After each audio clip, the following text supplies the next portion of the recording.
What a night in Naples, guys. What a night. Chelsea defeats Napoli at their home ground in Diego Maradona Stadium. And in a 3-2 win, with João Pedro scoring a brace in the second half and Enzo Fernández converting from the spot kick in the first half. And then in the first half, Napoli came from behind and got two goals in the first half. Was nervy, and to think that it was a very weird initial lineup with Liam Rosenior coming out setting with the boys in a 3-4-2-1 formation, and Napoli fight back to take the lead in this first half, and then in the second half there was so much transformation that João Pedro got the brace, and Conte became frustrated and all that. So let's just break everything down that happened, because everything that happened, not just in the Chelsea game yesterday, throughout the Champions League matches across Europe, was dramatic, was chaotic. Real Madrid losing to Benfica in a 4-2 loss and all that. But I'm just here to talk about just Chelsea, because this is just what it's going to be today in this video.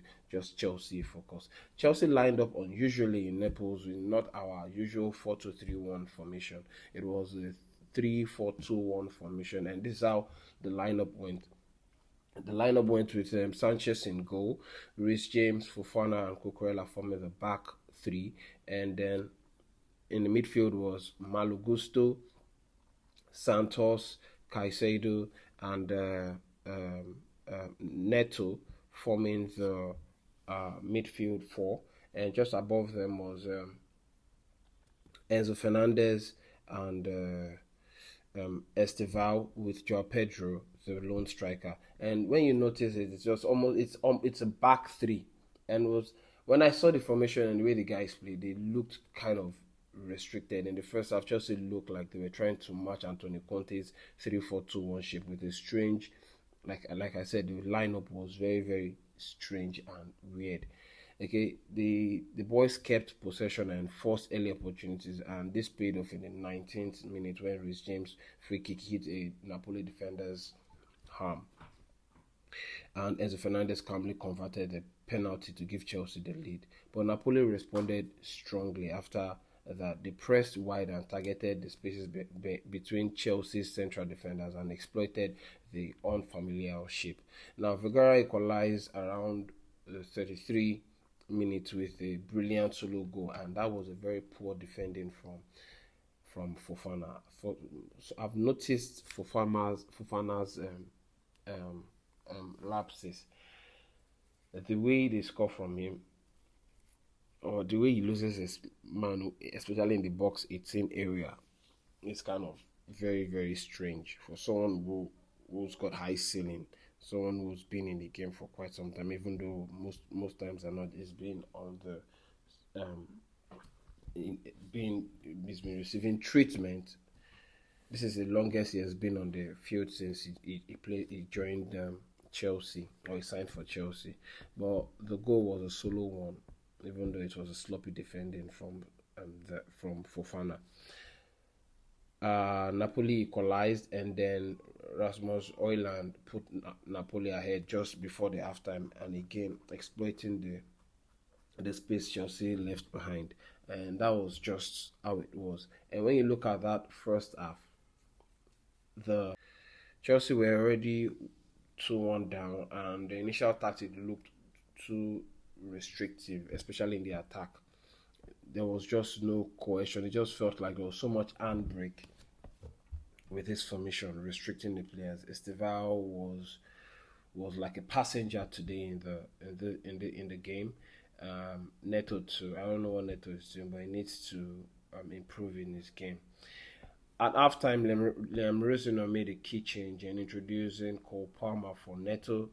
This small but crucial swap changed the whole dynamics of the game.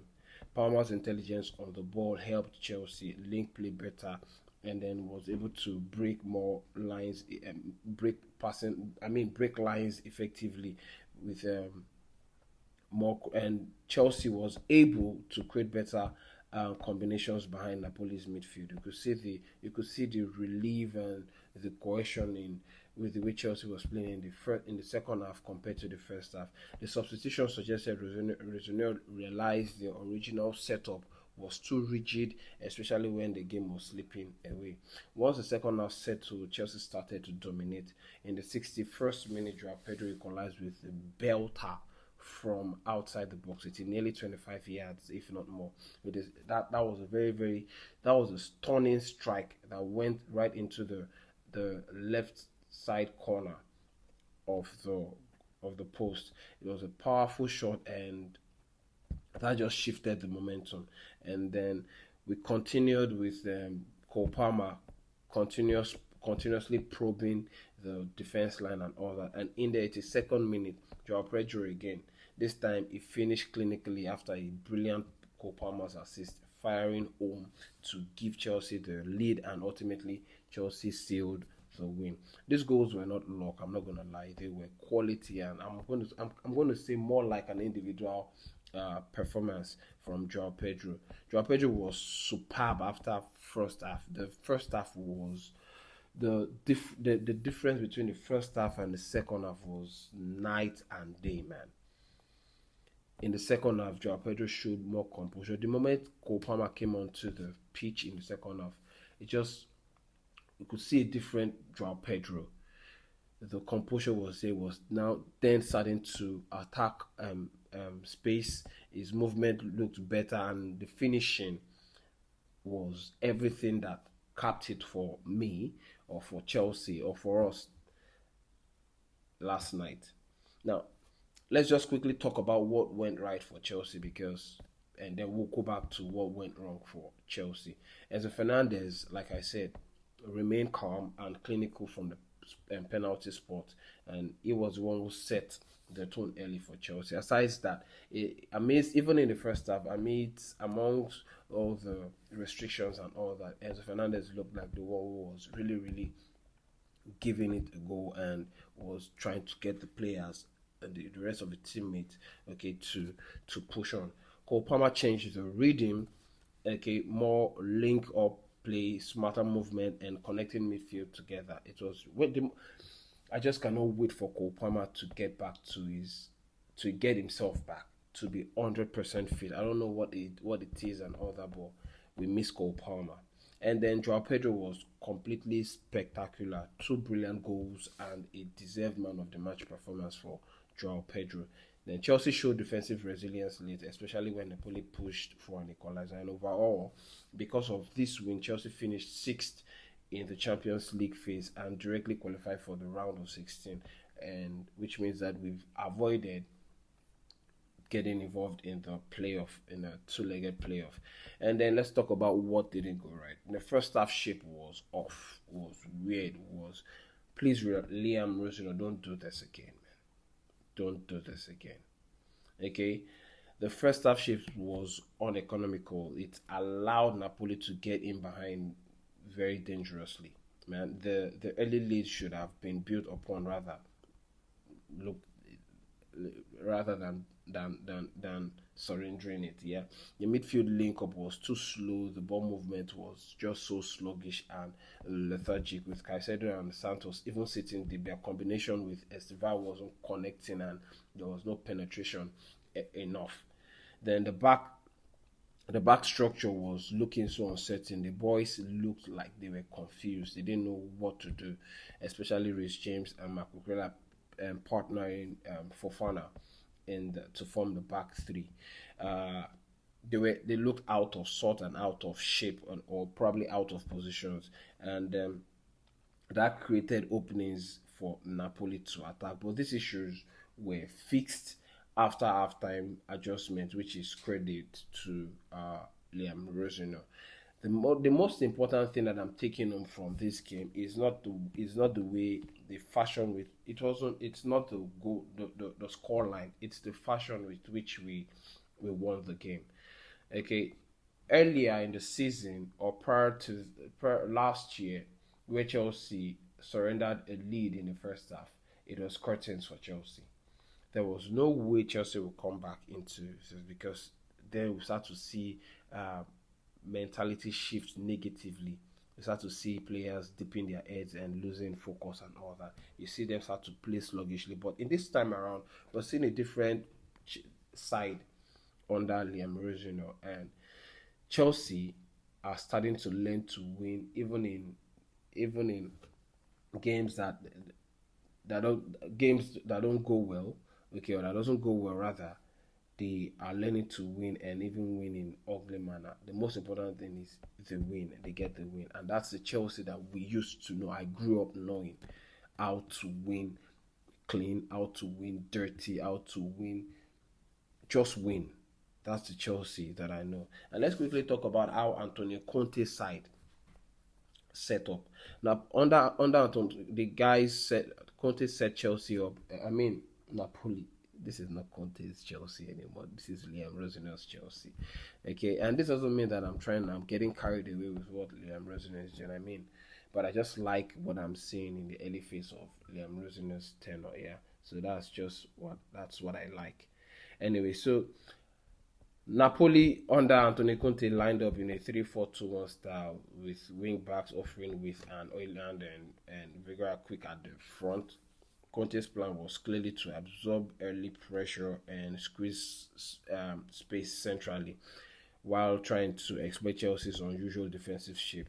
And it worked initially because Napoli were already ahead of Chelsea in the first half and looking in charge before Chelsea's second half adjustment took over.